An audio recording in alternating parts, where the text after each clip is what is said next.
Hello, multi-mission-minded malt heads, and a big thank you to Anthony Avella for that malt mention. Welcome to the Bothy, welcome to this mystical place, sort of, somewhere in the Irish Sea.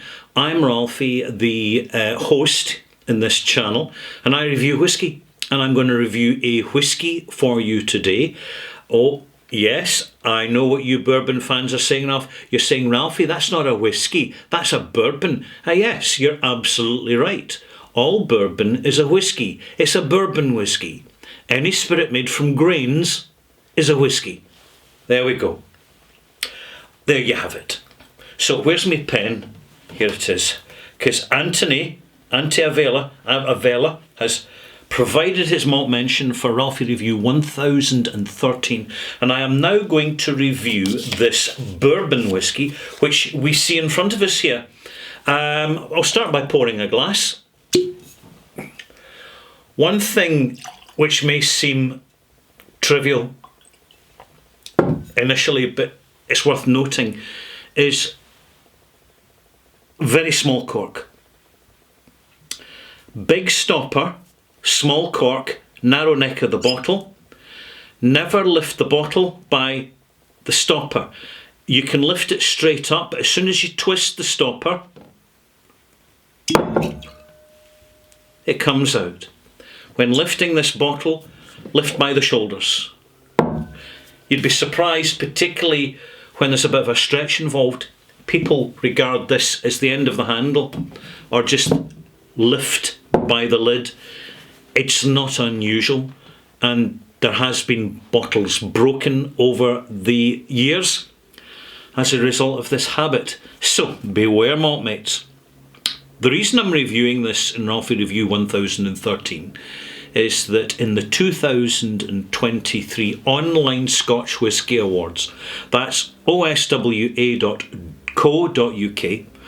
this won by democratic vote from the global family, extended family of Scotch whisky fans who take an interest in online whisky activity. It won in the category of Best Non-Malt in the Online Scotch Whisky Awards, and you'll find a link to that site down in the description box below this video.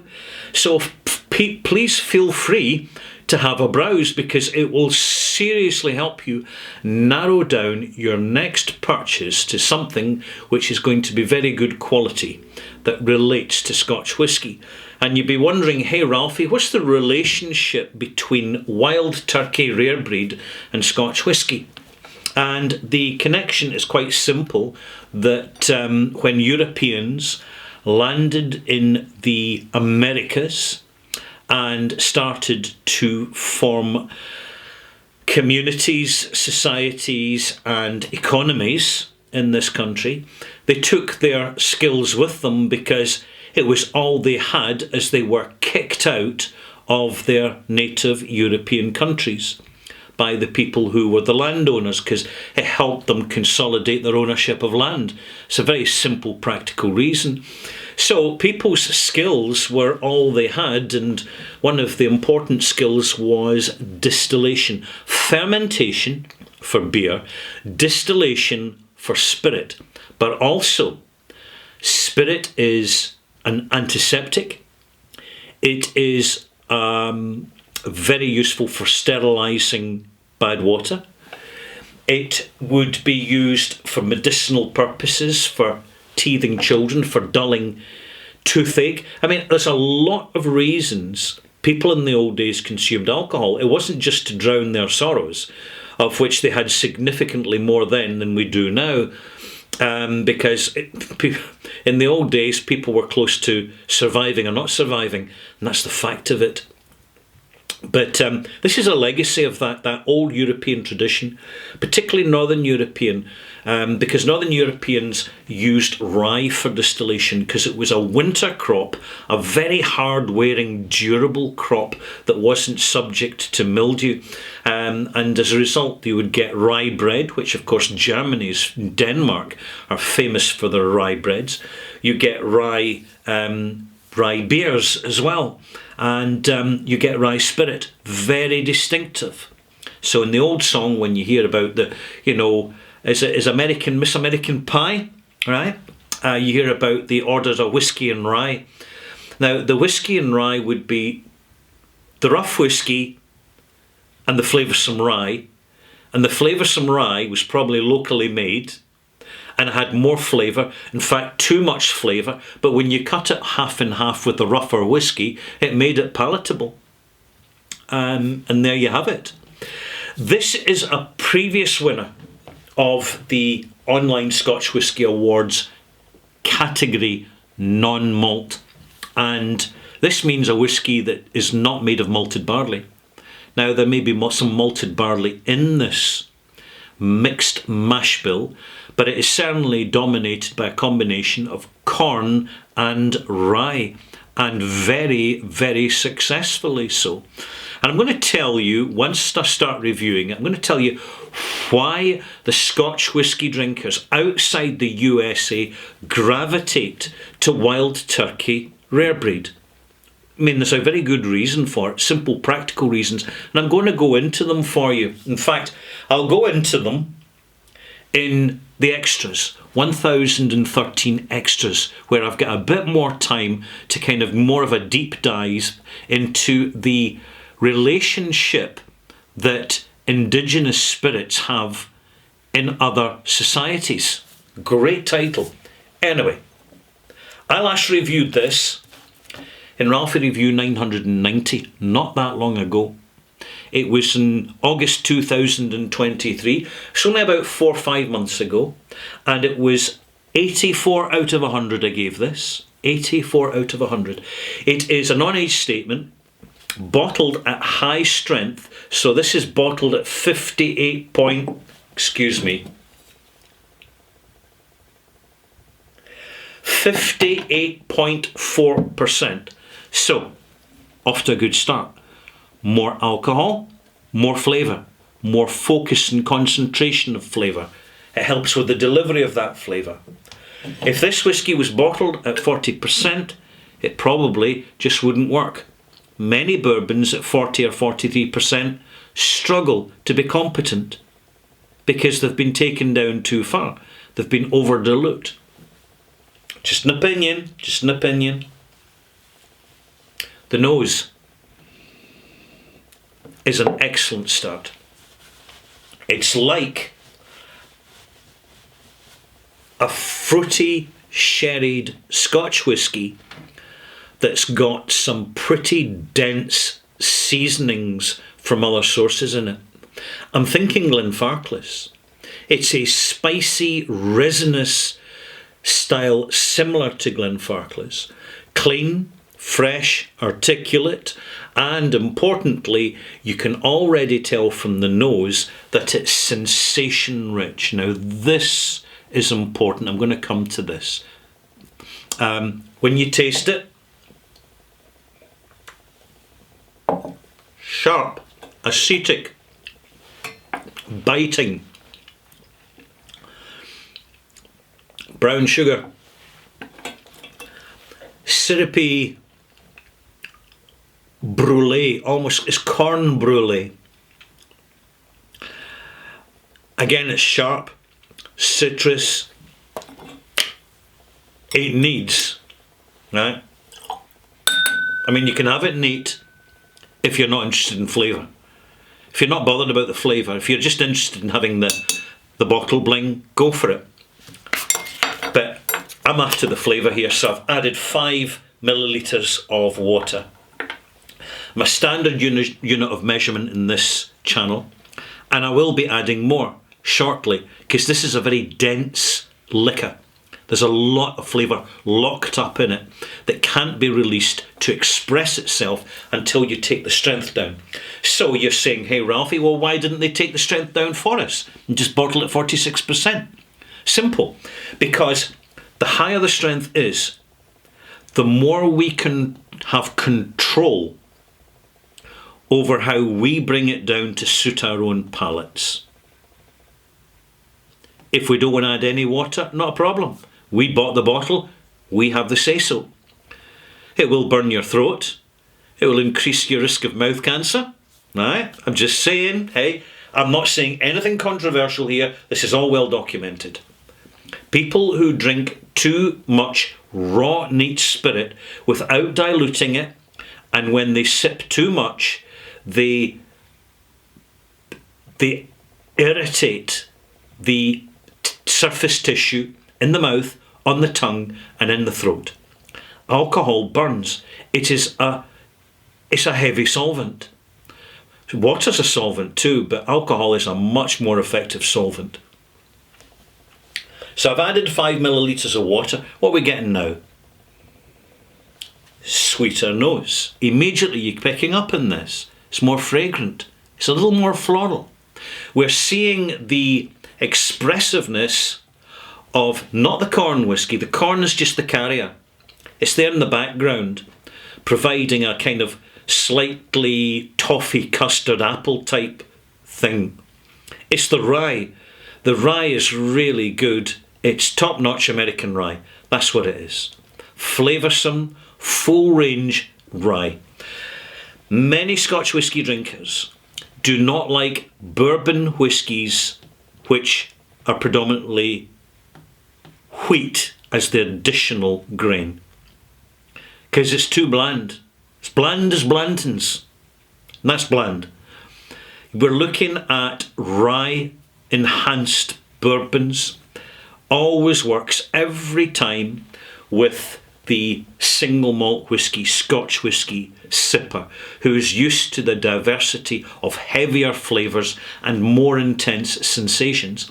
This is of particular interest to Scotch whisky drinkers because it delivers sensation. Now, bourbon drinkers will tell you, and they have told me, that every bourbon's a sour mash.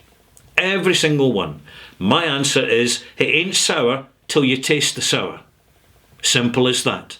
Because you get a little bit of tiny little whisper of sour for people who have been weaned on very, very sugar-heavy sweet diets of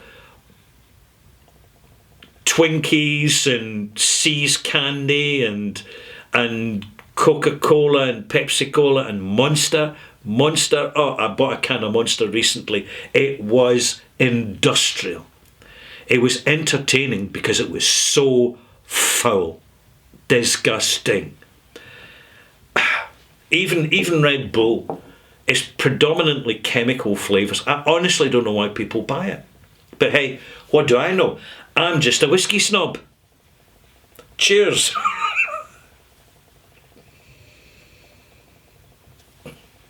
There's fresh brewed tea notes, toffee, wonderful toffee, complex toffee, dry toffee, almost slightly scorched toffee,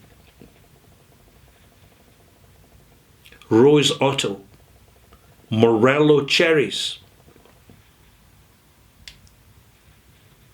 acetone, a serious delivery of acetone. If you want heavy acetone, buy some Hamden rum from Jamaica. That will give you dollops, lashings and lashings of acetone, but this has distinctly got acetone in it. And once that acetone just calms down and the wood starts to exert itself a little, it really balances this liquor off very, very nicely. Another taste.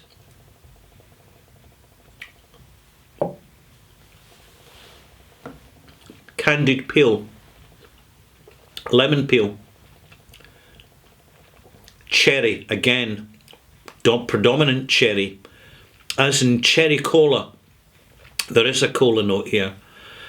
Dried ginger, pickled spice, delicious rye. The rye is so well integrated with the corn.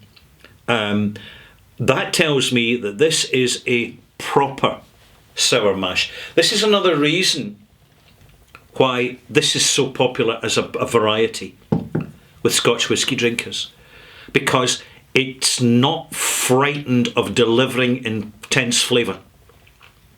And that's what Scotch whisky drinkers are used to with the likes of Laphroaig and Edradour and Mortlach and other really kind of complex malts. I'm going to add a drop more water to this, because it will certainly take it. A dense liquor, that's another plus point. It's not as if it's thinly flavoured because they've been absolutely pumping to get the total maximum alcohol yield and deliver as little as possible end product to the market for as much as possible margin, which is what the corporates who dominate the American whiskey industry tend to do. They'll give you 101 varieties of roughly the same flavour. And they're bound by the fact that all bourbon must be matured in new wood American oak casks.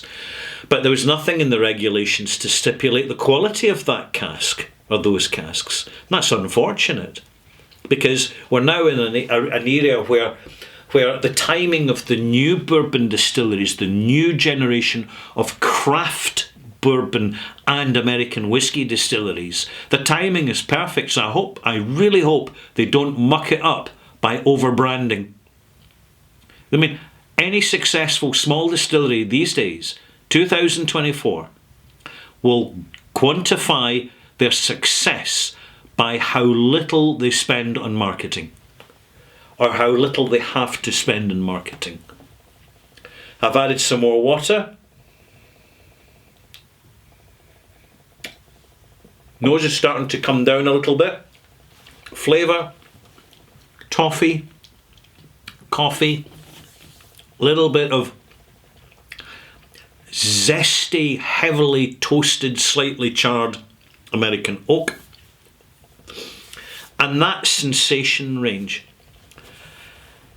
Every bourbon's a sour mash, but some bourbons are real sour mashes and not kid-on sour mashes.